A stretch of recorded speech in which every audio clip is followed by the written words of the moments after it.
பாலன். சொல்லுங்க. பாலத்துல அது எரிச்சல் வருது சார். பாலத்துல நரம்புல எரியிற மாதிரி ஒரு ஃபீலிங் இருக்கு சார். சுகர் இருந்து நல்லா கண்ட்ரோல் பண்ணிட்டேன். லாஸ்ட் டைம் எடுத்தது வந்து 5.9 வந்துச்சு. ஆனாலும் எனக்கு இந்த பாலத்துல இது இருக்கு. பிரஷர் டெஸ்ட் எல்லாம் எடுத்து பார்த்தா அதெல்லாம் ஒன்றும் பிரஷர் எல்லாம் ஒன்றும் ப்ராப்ளம் இல்லை சொல்லிட்டாங்க. அது விட்டமின் சத்து குறைனால வரக்கூடியது.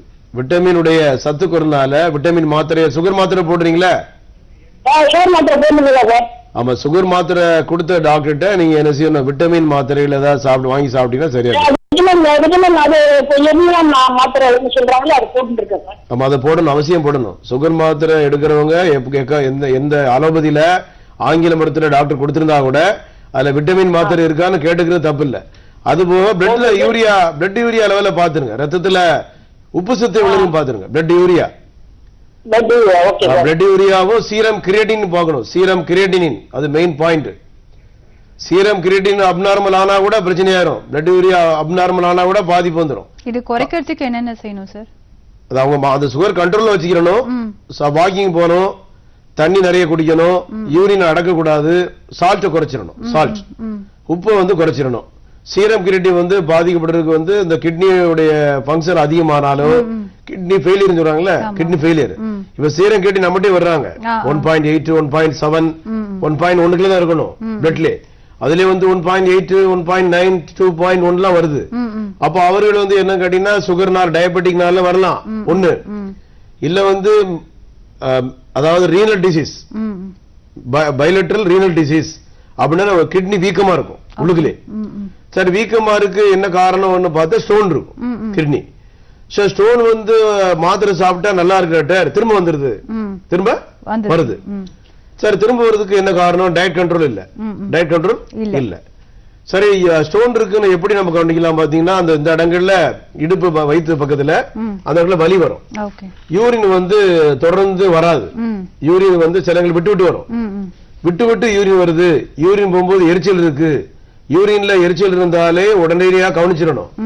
யூரின் எரிச்சலை நம்ம கவனிக்காம அது கிளைமேட்னால எரியுது இவங்களாவே டிசைட் பண்றாங்க மக்களே. சுய வைத்தியம் ரொம்ப ஜாஸ்தியா பண்ணிக்கிறாங்க. சுய வைத்தியம் தானே அது பண்றது தவறு இல்ல. ஆனா யூரின்ல இன்ஃபெக்ஷன் இருந்துச்சு வச்சுங்க, அதை கவனிக்காமட்டோம்னா கிட்னி ஃபெயிலியர் ஆயிடும். ஆமா, கிட்னி ஃபெயிலியர் ஆயிடும். அதே மாதிரி ஏதாவது ஒரு ப்ராப்ளம்னா மெடிக்கல் ஷாப்ல போய் டைரக்டா இவங்களாவே ப்ராப்ளம் சொல்லி அவங்களாவே எடுத்துக்கிறது ரொம்ப தப்பு. மெடிக்கல் ஸ்டோர்ல நான் கேட்டேன், ஒரு 4-5 மருந்து கடையில நான் எதுவுமே சொல்லாம டாக்டர்னு சொல்லாம கேட்டேன். ஓகே, சும்மா வேற ஒண்ணும் ஃபேஸ்ல வேற கலர் எல்லாம் போட்டு உள்ள போய் கேட்டு சொன்னாங்க, இது இப்ப என்ன சீசன் அப்படின்னு கேட்பேன். இப்ப என்ன சீசன் இருக்கு? அப்ப இப்போ டைபாய்டு டாக்டர் இப்போ நிறைய ஒரு 10 சீட்டு பாப்பாங்க, டாக்டர் சீட்டு பார்த்தோன்னா அந்த ஆன்டிபயோட்டிக் இவங்களே கொடுக்க ஆரம்பிச்சிருவாங்க.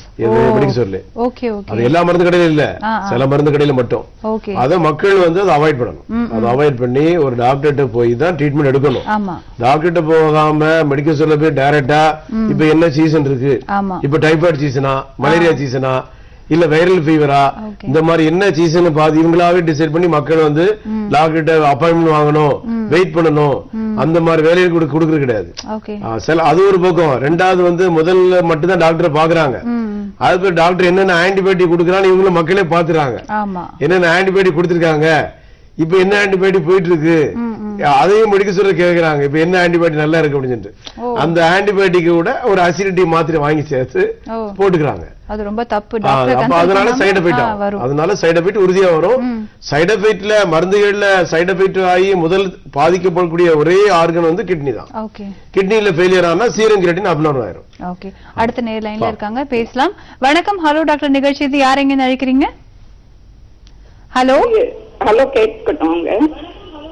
டிவி வால்யூம் கம்மி பண்ணிடுங்க மேடம், லைன்ல இருக்கீங்க, பேசுங்க. சொல்லுங்கம்மா, சொல்லுங்க வனிதா மேடம், சொல்லுங்க மேடம், சொல்லுங்க. டிவி வால்யூம் குறைச்சிட்டேன். லலிதான்னு பேரு. சொல்லுங்கம்மா லலிதா.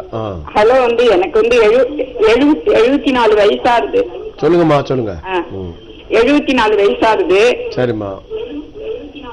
டிவி வால்யூம் கம்மி பண்ணல மேடம். நீங்க இடுப்புல எனக்கு ஹிப்ல ரொம்ப பெயின் ரொம்ப ஜாஸ்தியா இருக்கு. சரிம்மா. கலந்து கம்மி விட்டேன். ஹிப் வலி ரொம்ப ஜாஸ்தியா இருக்கு. எனக்கு வந்து டாக்டர் கிட்ட போன் ஸ்கேன் எடுத்து பார்த்தேன். அது வந்து உனக்கு ஹிப்ல வந்து ஆஸ்டியோபெர்சிஸ் அப்படிங்கிறார். அதே மாதிரி காது ஜாயிண்ட் கிட்டயே எனக்கு ரொம்ப வெளிக்கிறது. ஆனா டாக்டர் எனக்கு வந்து ஏதோ இன்ஜெக்ஷன் நான் கனடால இருந்து இப்பதான் வந்து 1 மந்த் ஆகுது.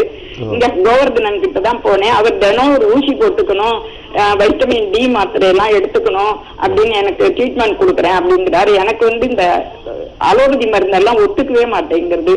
ஒரு எரிச்சல் ஜாஸ்தி ஆயிடுச்சு கை கால்லாம். ஆனா இந்த இடுப்பு வெளி ஹிப்பு கிட்ட எல்லாம் எக்ஸ்ரே எல்லாம் எடுத்து பார்த்துட்டேன், எம்ஆர்ஐ எல்லாம் எடுத்து பார்த்துட்டேன். உனக்கு எதுவும் இல்ல, எலும்பு ரொம்ப தேய்மானம், ரொம்ப இதுவா எக்ஸ்ட்ரீமா போயிடுச்சு. அதனால நீ வந்து இந்த மருந்து எடுத்துக்கணும்னுறாங்க. எனக்கு வேற ஏதாவது ட்ரீட்மெண்ட் இருக்கா? ஆமா, சித்தால மருந்துகள் இருக்கு. நீங்க சித்த மருந்து தேவைப்பட்டா நீங்க என்னுடைய நம்பர் எல்லாம் பின்னால இருக்கும், என்னுடைய ஸ்கிரீன் பின்னால. அந்த நம்பரை நோட் பண்ணிட்டு சென்னை டி நகர் நடேசன் தெருல இருக்க இந்த நம்பரை நோட் பண்ணிக்கங்க. அந்த நம்பரை சொல்லுவாங்க. டாக்டர் நம்பர் நோட் பண்ணிக்கோங்க மேடம். 9841059194 04424356521.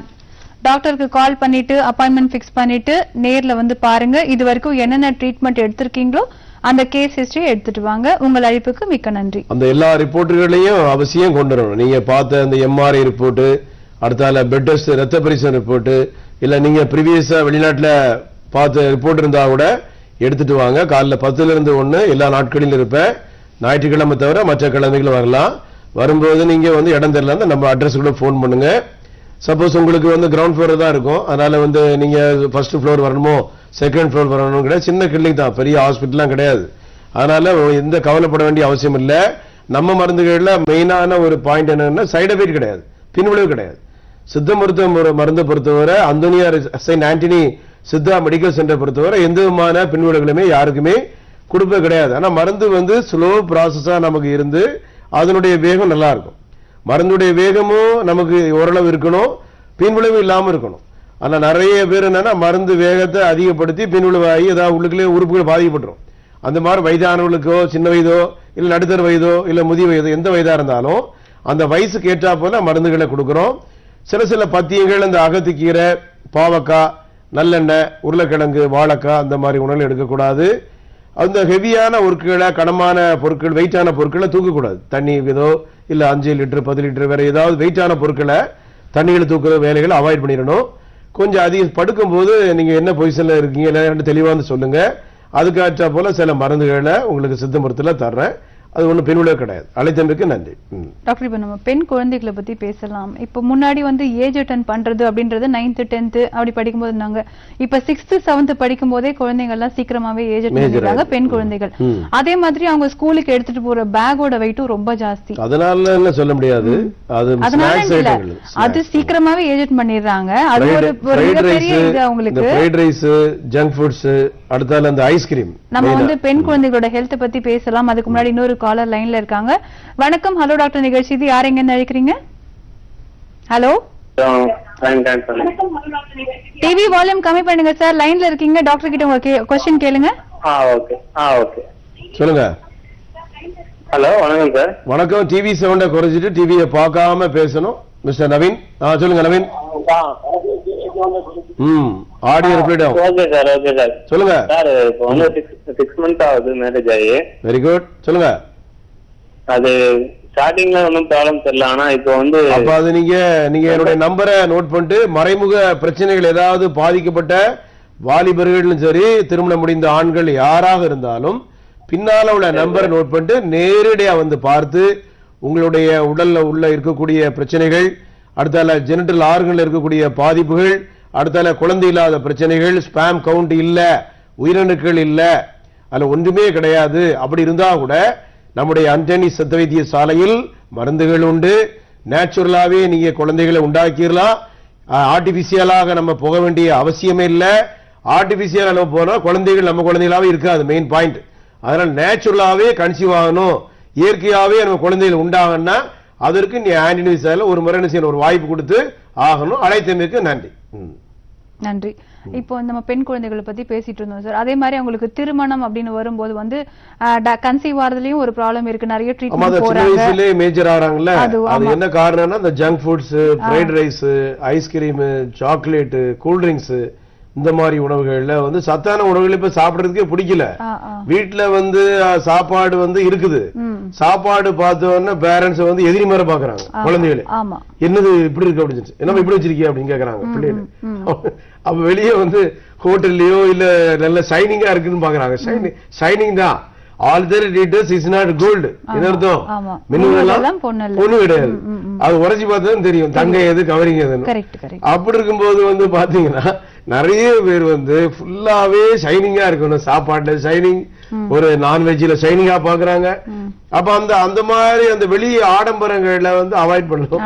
நம்ம அடுத்த நேர்லைன்ல இருக்காங்க, பேசிட்டு வரலாம். வணக்கம். ஹலோ டாக்டர் நிகழ்ச்சி, இது யாரெங்க நினைக்கிறீங்க? ஹலோ, சொல்லுங்கம்மா.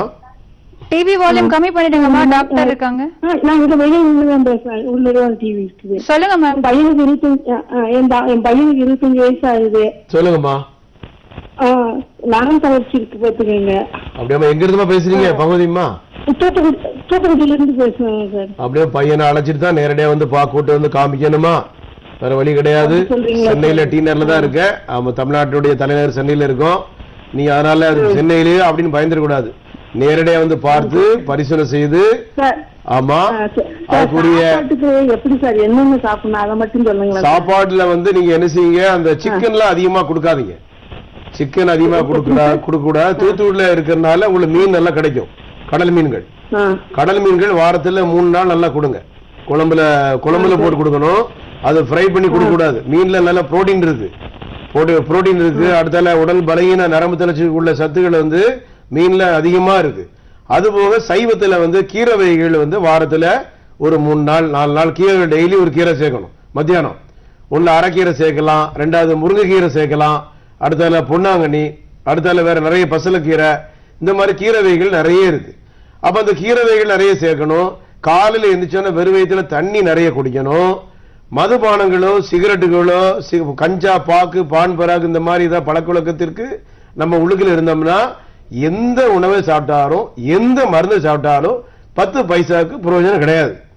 அதனால அதுல இருந்து நம்ம வெளியே வர முடியாம அதுல பழக்கவழக்கத்துல எதுவும் பாதிப்பு இருக்கான்னு பார்க்கணும்.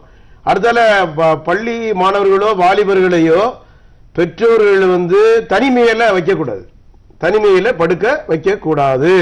இரவு நேரங்கள்ல இந்த தனிமையில படுக்கும்போது தனியா ஒரு டிவி பாக்குற மாதிரி நம்ம வச்சு கொடுத்தோம்னா பையங்க வந்து அங்கதான் விளையாட்டே ஆரம்பிக்குது.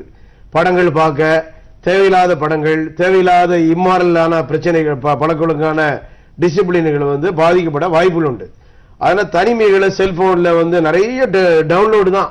செல்போன்ல யாரை கேட்டால் ஃபேமிலி வர்றாங்க குழந்தை இல்லாம டவுன்லோட் பண்ணி வச்சிருக்காங்க. அப்ப என்ன இப்படி டவுன்லோட் பண்ணி வச்சிருக்கீங்க கேட்டதுக்கு ஃப்ரெண்ட்ஸு கொடுத்தாங்க அப்படின்னு சொல்லிட்டு சொல்றாங்க. அப்ப அதனால மனசு பாதிக்கப்பட வாய்ப்புகள் உண்டு. தவறான அந்த படங்கள்னாலையும் தவறான பழக்கொழுக்கத்தினாலையும் உடம்பு கெட்டு போகும்போது எத்தனை மருந்துகளை எத்தனை மருத்துவம் பண்ணாலும் ஒண்ணுமே பிரயோஜனம் கிடையாது. நம்ம அடுத்த நேர்லைன்ல இருக்காங்க, கேட்கலாம். வணக்கம். ஹலோ டாக்டர் நிகழ்ச்சி, இது யாரெங்க அழைக்கிறீங்க? ஹலோ. Okay sir. சொல்லுங்க. ஹலோ, சொல்லுங்க. இருக்கீங்க மேடம்? என் பேர் சரண்யா. சொல்லுங்க மேடம். சரண்யா மேடம். நான் நாகர்கோயில்ல இருந்து கூப்பிடுறேன். நான் டாக்டர் ஜெய் ஜான்சன் கூட பேசிட்டு இருக்கேன். சரண்யா மேடத்துக்கு என்ன பிரச்சனை சொல்லுங்க. சொல்லுங்க மேடம். இல்ல, எனக்கு என்னன்னா எனக்கு டெலிவரி டைம்ல சுகர் இருந்தது. சரி. அதுக்கப்புறம் வந்து சுகர் கொஞ்சம் இருக்குதா செய்யுது. சுகர் பிசிஓடி இருக்காமா? பிசிஓடி இருக்கா? இல்ல பிசிஓடி இருக்கான்னு கேட்டேன். பிசிஓடினா நீர்க்கட்டி இருக்கா? இல்ல அப்படிலாம் இல்ல. அதெல்லாம் ஸ்கேன் எடுத்து பாத்தீங்களா? பீரியட் ஒழுங்கா வருதா? அதெல்லாம் ஒண்ணும் பிரச்சனை கிடையாது. அதெல்லாம் பீரியட் வந்து 2ஆம் நாள் ஸ்கேன் எடுத்து பாத்தீங்களா? ஆஃப்டர் டெலிவரி ஆன பிறகு? இல்ல ஸ்கேன்ல எதுவும் எடுத்து பார்க்கல. ஆஃப்டர் டெலிவரி ஆன பிறகு பீரியட் வந்து செகண்ட் டே ஸ்கேன் எடுத்து பார்க்கணும். செகண்ட் டே காலைல எம்டி ஸ்டமக்ல. அப்படிங்களா? ஒரு அப்டமன் ஸ்கேன். பிரஸ்ட்ல வந்து ஒரு சின்ன கட்டி இருந்தது. அது சாதாரண கட்டியா? மெமோகிராபி எடுத்து பாத்தீங்களா? நார்மல் வந்து டெஸ்ட் எடுத்து பார்த்துட்டாங்க. அது ஒண்ணும் பிரச்சனை இல்ல, அது கொழுப்பு கட்டி தான் அப்படி சொன்னாங்க. குழந்தைக்கு ஒழுங்கா பால் கொடுத்தீங்களா? ஆமா, 3-4 மாசம் வரைக்கும் தான் யூஸ் பண்ணேன். அப்புறம் யூஸ் பண்ணல. இப்ப மெயினா எனக்கு இப்ப என்னன்னா இல்ல என்னோட டவுட் என்னன்னா இப்ப எனக்கு சுகர் இருக்குன்னு சொல்றாங்க. சோ இங்கிலீஷ் மருந்து தான் நான் சாப்பிட்டுட்டு இருக்கேன். மாத்திரைங்க தான். சோ லைஃப் லாங் இதே தான் சாப்பிடணுமா இல்ல சித்த மருந்துல எதுவும் சொல்யூஷன் இருக்கா? சித்த மருத்துவத்துல எந்த மருத்துவத்திலே சர்க்கரை நோயை குணப்படுத்தலாம் மருந்து கிடையாது. சர்க்கரை நோய் வந்துச்சுன்னா கடைசி வரைக்கும் அதுக்கு மருந்து சாப்பிட்டு தான் ஆகணும். சர்க்கரை நோயை மருந்தை நம்ம நிறுத்திட்டோம்னா கிட்னி தான் ஃபெயிலியர் ஆயிருக்கும் ஆகணும். அதனால சுகருக்கு வந்து இப்ப நான் சர்க்கரை நோய்க்கு நம்ம அலோபதி மருத்துவம் வேண்டாம், நம்மளே வந்து வீடுகளிலே மருந்துகள் சித்த மருத்துவம் எடுக்க விருப்பப்படுறவங்க என்ன செய்யணும், அதுக்கு இந்த நிறைய இந்த மதுமேக சூரணம், அடுத்தால நாவல் பழம், இந்த மாதிரி நிறைய அந்த உணவுகள் இருக்கு, மருந்துகள்லாம் இருக்கு. அந்த மருந்துகள்ல மதுமேக சூரணம் எல்லா மருந்து கடையிலும் கிடைக்கும். ஆனா அந்த மருந்து தயாரிப்புகள், அந்த மருந்துடைய எக்ஸ்பைரி டேட்டு, சில எக்ஸ்பைரி டேட்டு, சில மருந்து கடையில டக்குன்னு எடுத்துட்டு வேற ஸ்டிக்கர் ஒட்டி விட்டுருவாங்க கவனம். அந்த மாதிரிலாம் மேனுபேக்சர் டேட்டை வருஷத்தை வந்து 2017 அது ஒரு 3 மாசம் தான் அந்த பவுடர் வேல்யூ. அப்ப அப்படி இருக்கும்போது அந்த மருந்து கம்பெனி எப்படி இருக்கு, அந்த மருந்தினுடைய தரம் முக்கியம். ஒண்ணு வந்து கார்போஹைட்ரேட் உணவுகளை நம்ம அவாய்ட் பண்ணணும். கார்போஹைட்ரேட் மத்தியானம் மட்டும் தான் ரைஸ் சேர்த்துக்கணும். சர்க்கரை நோய் இருக்கிறவங்க யாரா இருந்தாலும் நீங்க சித்த மருத்துவம் எடுத்தா கூட அது என்ன செய்யணும், மத்தியானம் மட்டும் தான் ரைஸ் வந்து 1 கப் சாதம் எடுத்துக்கலாம். அடுத்தல கீரை வகைகள் எடுத்துக்கலாம். அடுத்தல கண்ணை டெஸ்ட் பண்ணி பார்த்துடணும், வருஷத்துக்கு ஒருக்கா கண் டெஸ்ட் அவசியம் பார்க்கணும். அடுத்தல ஹார்ட்டுக்கு எக்கோ வந்து இசிஜி கம்பல்சரி எடுக்கணும். பிளட்ல வந்து கிட்னியுடைய ஃபங்க்ஷன் எப்படி இருக்குன்னு பார்த்துடணும். மெயினா சீரம் கிரியேட்டின் பார்த்துடணும். சார் சித்த மருத்துவத்தில் அந்த மதுமேக சூரணம், நாவல் பழம், இந்த பழ வகைகள் இப்ப வந்து சீசன் அது. அந்த நாவல் பழத்தை சாப்பிட்டுட்டு அந்த பழத்தை வந்து வெயில்ல லேசா காய வச்சு நிழல்ல உலர்த்தினா கூட, வெயில் படாம நிழல்ல உலர்த்தினாலே அந்த விதைகள் வந்து ஆட்டோமேட்டிக்கா காஞ்சிரும். அதை நம்ம ஒரு பவுடர் பண்ணி சாப்பிட்டுக்கலாம். காலைல வெந்தயம் கொஞ்சம் போல சேர்த்துக்கலாம். அடுத்தால வாக்கிங் போகணும். டயட் கண்ட்ரோல் வந்து காலையில நைட்டுக்கு கோதுமை, சப்பாத்தி இல்ல கம்பு, இந்த மாதிரி ரைஸ் ஐட்டங்களை, இந்த மாதிரி உணவுகளை குறைச்சிட்டு கார்போஹைட்ரேட் குறைச்சிட்டு இந்த மாதிரி சேர்க்கணும். மெயினா வந்து கிழங்கு ஐட்டங்களை எக்காரணம் கொண்டு சேர்க்கக்கூடாது. அடுத்தால பலாப்பழம், மாம்பழம், வாழைப்பழம், இந்த உணவுகளை அந்த பழ வகைகளை அவசியம் அவாய்ட் பண்ணிடணும். எல்லாரும் சாப்பிடும்போது சுகர் இருக்க பேஷண்ட் பக்கத்துல போய் தான் அந்த பழத்தை சாப்பிட்டுருப்பாங்க. பக்கத்துல இருக்கவங்களே பக்கத்துல சுகர் பேஷண்ட் பாதிக்கப்பட்டு இருக்காங்கன்னா அவன் வீட்டுல அக்கம் பக்கம் இருக்கிறவங்க செய்யறது இந்த பழம் சாப்பிடுறத சாப்பிட்டு பார்க்க காட்டுறாங்க. அப்ப அவங்களுக்கு என்ன செய்யும், நம்ம சாப்பிடணும்னு ஒரு தாழ்வு மனப்பான உருவாது. அப்ப இந்த மாதிரி கொய்யக்காய் எடுத்துக்கலாம். அவர்கள் நம்ம பழம் சாப்பிடணும், இந்த நம்ம ஏதாவது ஒரு பழம் நம்ம சாப்பிட்டாங்கன்னா கொய்யக்காய் எடுத்துக்கலாம், பப்பாளி காயா எடுத்துக்கலாம். அடுத்தால வந்து கிழங்கு ஐட்டங்கள்ல அவசியம் தவிர்த்திடணும். சரி, சுகருக்கு நம்ம சித்த மருத்துவ மருந்து உண்டு. இது வந்து மருந்தே உணவு, உணவே மருந்து என்ற ஸ்டைல்ல நம்ம மாத்திக்கணும். அதை நம்ம வந்து மாத்திர மாதிரி சாப்பிட்டோம்னா அது கடைசி வரைக்கும் மருந்து தான். டாக்டர், நம்ம நிகழ்ச்சியில அடுத்த காலர் லைன்ல இருக்காங்க. வணக்கம். ஹலோ டாக்டர், நிகழ்ச்சி யார் எங்க அழைக்கிறீங்க? ஹலோ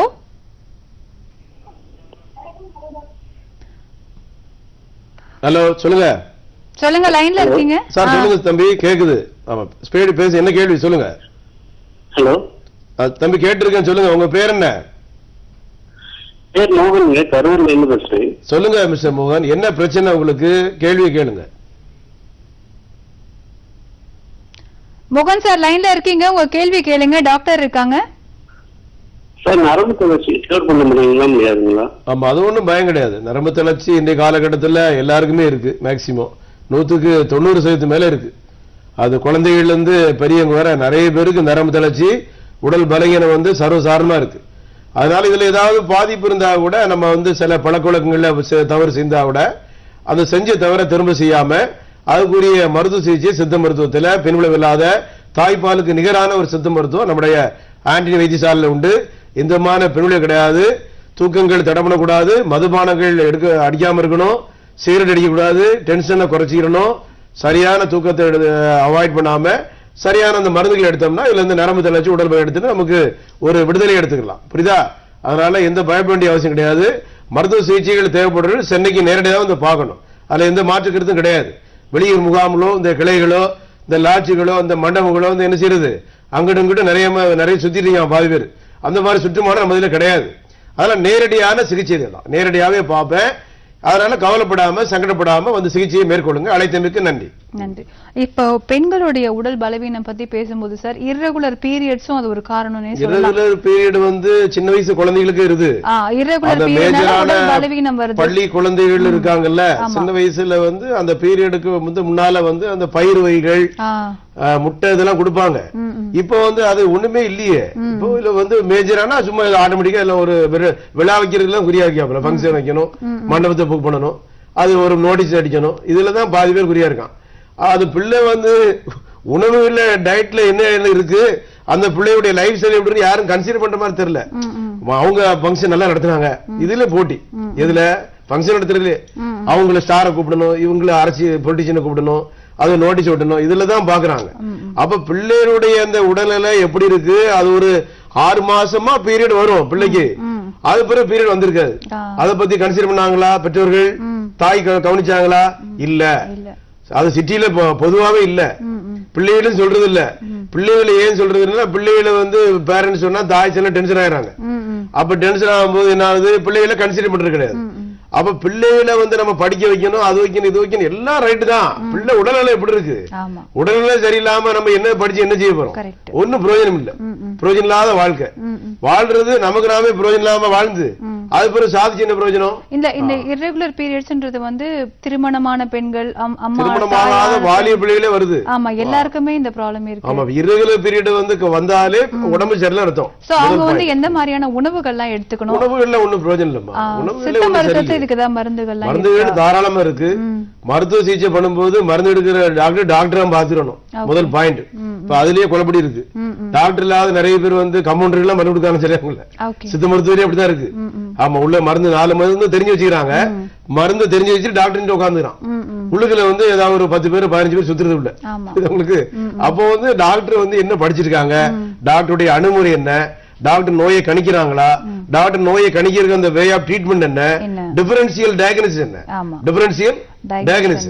நோயை வேறுபடுத்தி கண்டறியாம நோயை கணிக்க கூடாது. நோயை வேறுபடுத்தி கண்டறியாம நோயை கணிச்சாங்கன்னா நோய் மாறி போயிடும். கரெக்ட். நீங்க சொன்ன மாதிரி இந்த ஸ்கூல் கேண்டீன்ல கொடுக்கிற உணவுகள்லாம் கூட ஒரு கொண்டக்கடலை அந்த மாதிரி கொடுக்க ஆரம்பிச்சாங்கன்னா மாணவர்களுக்கு வந்து உணவு ஆரோக்கியமா இருக்கும். நம்ம அதெல்லாம் தேவையில்லாத வேலை. நம்ம வீட்டுல வந்து பெற்றோர் கொடுக்கிற சாப்பாடு குழந்தைகளும் சாப்பிடணும். நல்லது டாக்டர். உடனே நேரம் உடல் பலவீனம், நரம்பு தளர்ச்சி வராம இருக்க என்னென்ன பண்ணணும்ன்றத ரொம்ப தெளிவா சொன்னீங்க. நேர்கள் சார்பாக மிக்க நன்றி. ரொம்ப நன்றி. நேர்களை மீண்டும் சந்திப்போம் ஹலோ டாக்டர் நிகழ்ச்சியில் அடுத்த வாரம். வணக்கம்.